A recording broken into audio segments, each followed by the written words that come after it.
Maligayang pagdating sa isang mundo kung saan ang dilim ay nagtatago ng lihim. Ang hangin ay nagdadala ng bulong at ang bawat kwento ay mayroong misteryong naghihintay na mabunyag. Dito sa boses ng lagim, hatid namin ng mga nakakakilabot na kwento, kababalaghan, at misteryong magpapaisip sa iyo kung totoo nga ba ang iyong nakikita. Handa ka na bang pumasok sa mundo ng hindi maipaliwanag?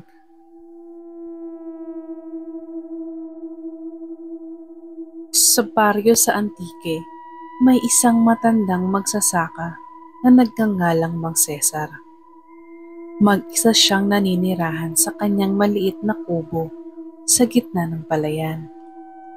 Wala siyang pamilya, ngunit hindi siya kailanman nakaramdam ng lungkot sapagkat may isang tapat na kasama sa buhay, ang kanyang aso na si Bantay. Si Bantay ay isang napakalaking aso na may makapal na balahibong kulay abo. Bukod sa tapat at matapang, tila may kakaibang talino ito. Parang nauunawaan nito ang bawat kilos at salita ng kanyang amo. Ngunit nitong mga nagdaang linggo, may napansin si Mang Cesar. Lagi nang tumatahol si Bantay tuwing hating gabi. Ang kanyang tahol ay mahaba, galit na galit at puno ng babala. Para bang may kinakalaban ito sa dilim. Tuwing susubukan niyang sumilip sa bintana, walang tao o hayop sa paligid. Tanging anino ng mga punong nyug at ang malawak na palayan. Hanggang isang gabi, may dumating na bisita mula sa dilim. Nagising si Mang Cesar sa malakas na alulong ni Bantay. Nang sumilip siya sa labas, nakita niya nakapwesto ang kanyang aso sa harap ng bahay. Nakatingala, ang balahibo'y nakatindig at nagangalit ang mga pangil. Narinig niya ang kalusko sa damuhan. Kasabay ng malamig na ihip ng hangin, may ibang presensya sa paligid. Maya-maya pa, isang malamig at matinis na halakhak ang lumutang sa hangin. Si Bantay ay biglang sumugod sa kadiliman. Napabalikwas si Mang Cesar. Kinuha ang kanyang itak at mabilis na sinundan ng alaga.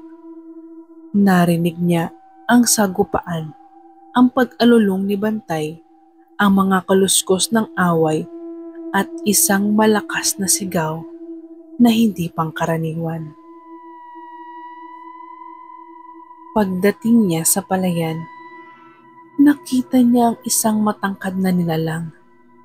May mahabang braso, matutulis na kuko at nagliliwanag na pulang mata.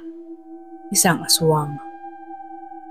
At sa harap ng halimaw nakahandusay si Bantay. Duguan at hindi gumagalaw.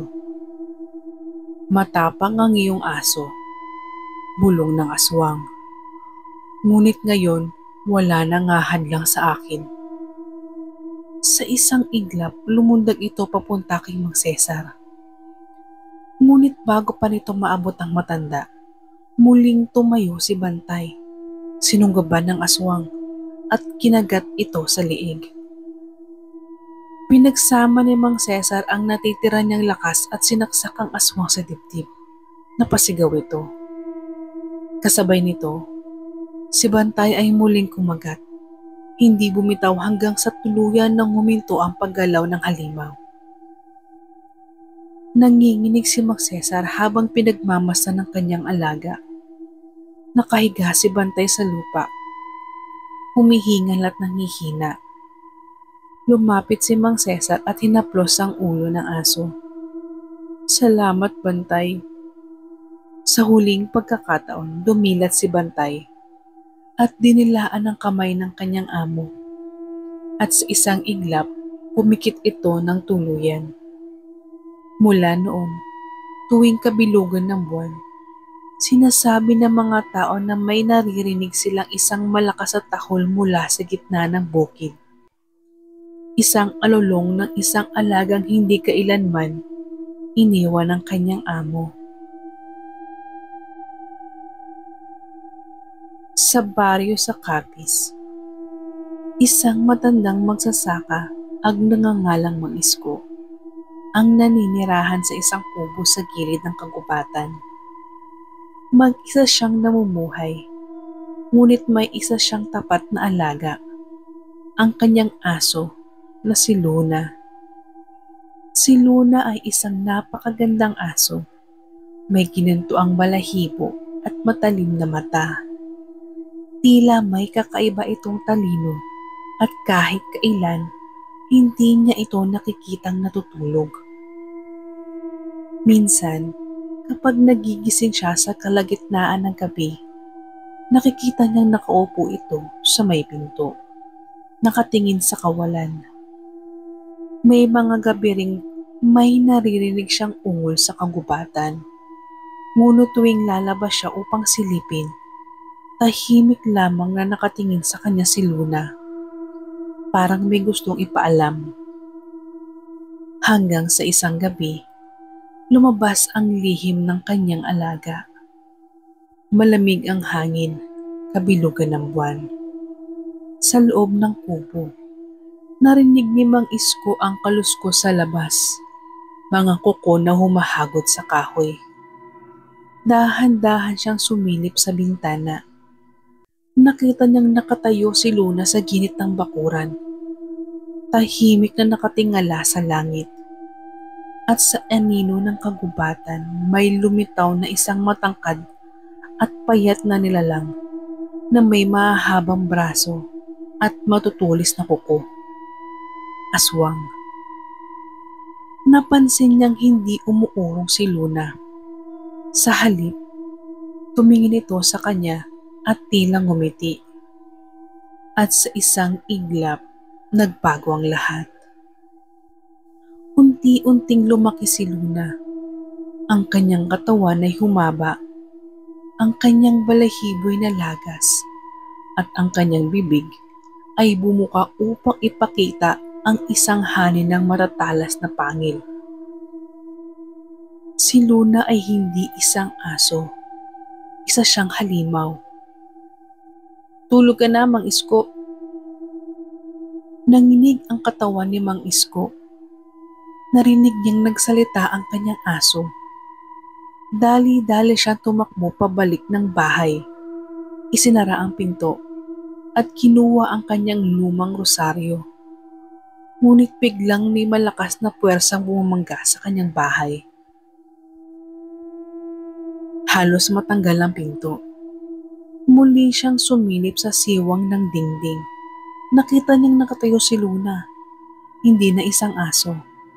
Kung hindi, isang nilalang na kasing sama ng mga aswang na kinakatakutan ng baryo. Lalabas ka rin, Mang Isko. At sa isang iglap, bumalot ang katahimikan. Kinabukasan, nagulat ang mga kapitbahay nang makitang nakabukas ang pinto ng bahay ni Mang Isko. Pero si Mang Isko, nawawala. Sa sahig ng kanyang bahay, may iniwang bakas, mga kalmot na tila mula sa isang malaking hayop, at isang piraso ng ginintuang balahibo. Humikislap ito sa sikat ng araw.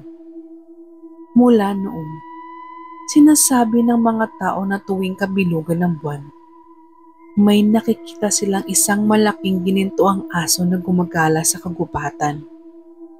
Hindi ito lumalapit sa tao. Nagmamasid lamang.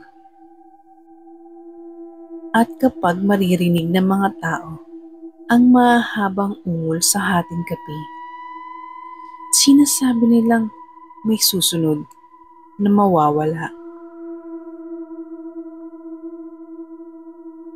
May mga kwento ka bang nakakakilabot o karanasang nakakatakot? Maaari mo kaming i-message sa aming Facebook page o TikTok account. Pwede mo rin kaming i-email. Sana nagustuhan ninyo ang aming kwento. Huwag kalimutang mag-like, mag-subscribe at i-hit ang bell button para laging updated sa aming mga pinakabagong episode. Hanggang sa muli, salamat!